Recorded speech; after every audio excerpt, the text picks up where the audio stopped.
Welcome to the Storycraft Society. In this week's episode, we're going to be working on our REDBRAND HIDEOUT scatter terrain, and we're going to be making the ledges, the stairs, and the cistern from Area 1.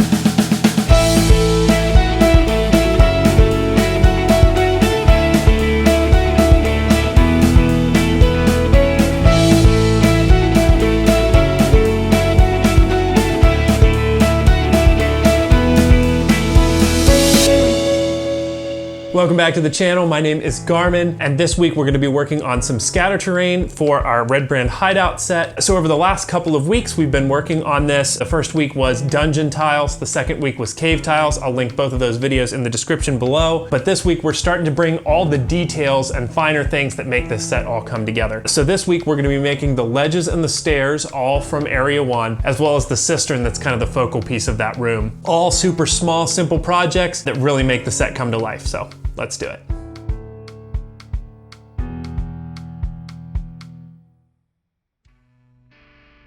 All right, so here's our materials list for this project. It's not going to be anything too spectacular. We are going to need Lexel, which is the same stuff that we used in the Cragmaw hideout build to do our water effects.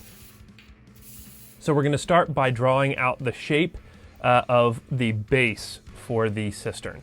So I'm doing this one based off of what the Lost Mines of Phandelver Adventure says the cistern should be, which is a 2 by 3 inch cistern. And so I'm going to just go ahead and cut that out, peel the paper off that, and then that's going to be the base for my piece. Next up, we're breaking out the hot glue and the leftover bricks from our dungeon tiles video, and we're going to start laying those just like we did the bricks for the dungeon tiles, but around the base of the cistern.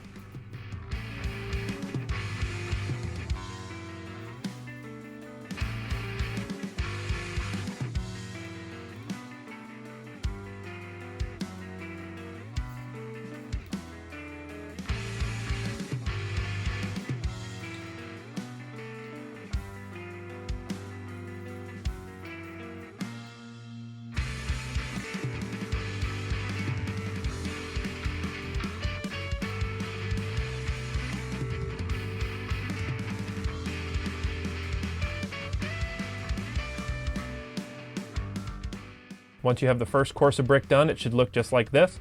Then we're going to move on to making the base look like it was brick.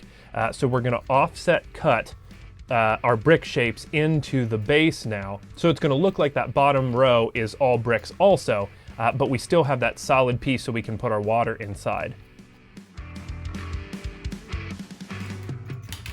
Once you do that, you're going to take a pencil and just widen all of those score marks that you made to make it look like mortar lines.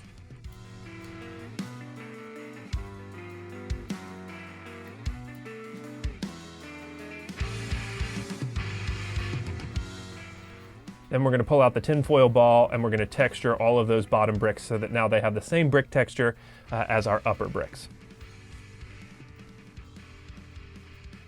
Don't forget, once you finish texturing them, go back through and widen up all those crevices to make sure the mortar lines look good.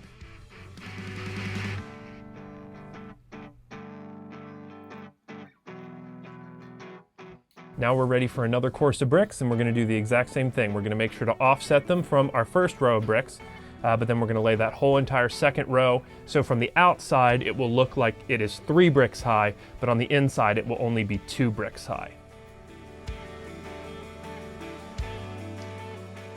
All right, so next, to protect our foam, we're going to use the Black Magic Craft base coat, which is just a 50-50 mixture of black acrylic craft paint and matte Mod Podge. You're going to want to cover the entire piece. Make sure you get in all the nooks and crannies, that way you don't have any white showing through. But once you have that finished, we're ready to move on to paint. We're going to use the exact same paint scheme we used on our dungeon tiles. We're going to start with a dark brown gray, then we're going to do a medium gray, and then follow it with a dry brushing of light gray on top, so that this way the cistern matches our dungeon tiles. You can check out the rocks video from the Goblin Arrows Ambush series if you want to see a more in-depth description of this paint scheme. I will link that in the description below. So now we're moving on to our water. We're going to take a dark bluish green. We're going to paint all of the flat area inside of the cistern. That's going to give us kind of our murky cellar cistern watercolor. Now it's on to the fun stuff. We're going to be pulling out our Lexol, which is an elastic sealant that I got from Lowe's here in the US, but you could use any kind of crystal clear caulk to do this job. And what you're going to do is you're going to take and squeeze it out into the bottom. Then you're going to take some kind of a tool. I'm just using cheap paint mixers that I got with a really inexpensive dollar store palette to tease out the Lexol. And then that's going to be what makes all of your water texture and your waves. Just use the tool to kind of push up into the corners and then slowly smooth out the surface so you just get a kind of gentle, ripply water effect, but no big major crashing waves because this is supposed to be, you know, a smooth kind of basement cistern. And finished up, it'll look something like this.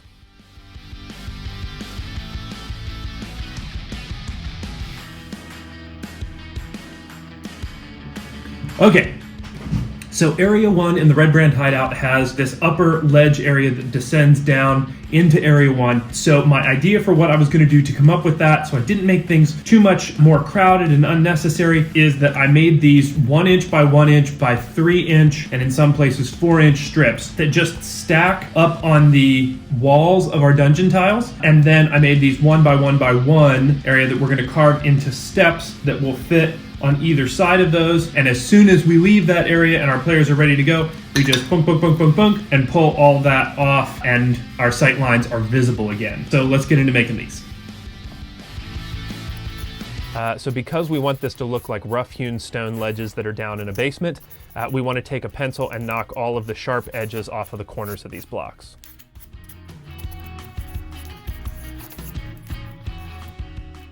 So now we're going to take our hobby knife and we're going to cut a brick texture, just kind of score on the outside of the foam. We're going to go horizontal lines the whole way around, widen those with a pencil, and then we're going to start doing our vertical lines of our bricks, offsetting them, of course, to make them look like a brick laid pattern. But that's going to be how we get our block pieces to kind of match into our brick dungeon tile walls. A good thing to mention is you don't want to take too much time making your bricks look perfect here, because that will make them look more like concrete blocks than actually like old fantasy basement bricks. So then on top, you're just going to be connecting the lines of the bricks that you've already made to make kind of like a stone tile pattern, cobblestone pattern up on top of the bricks. This is really just kind of take your time and go, oh, this line kind of connects to this line and this line connects to this line. But we're going to do the same exact thing as before. Once you've got all the lines scored, then you're going to take your pencil, widen all of the lines, and we'll be ready to move on to tinfoil ball texturing. All sides get hit pretty aggressively with our tinfoil ball to give us our nice rock brick texture. And then we're going to take a pencil and go back through and widen all of our lines again.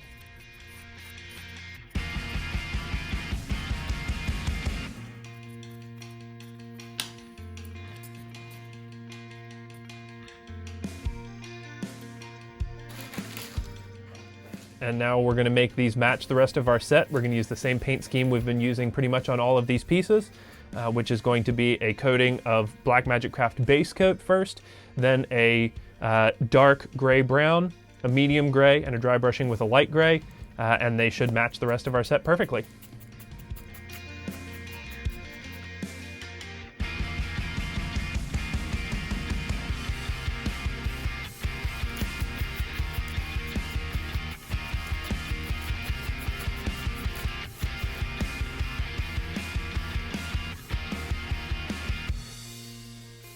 So for the stairs, I started with 1 by 1 by 1 blocks that I then cut into just a generic stair shape.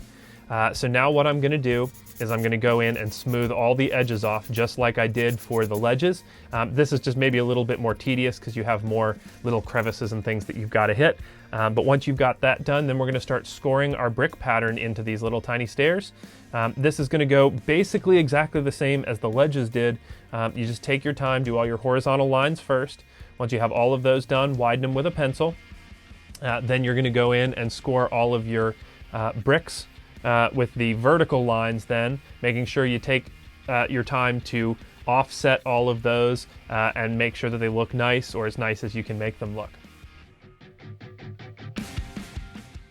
there's no way that you could get a tinfoil ball down into all those little cracks and crevices, so I decided to actually use the same technique I used for the bricks in the dungeon tiles video. You can check that out in the description below, but I just tumbled all of these the same way, and it ended up looking great. I just needed to go back in with my pencil and widen all of the lines.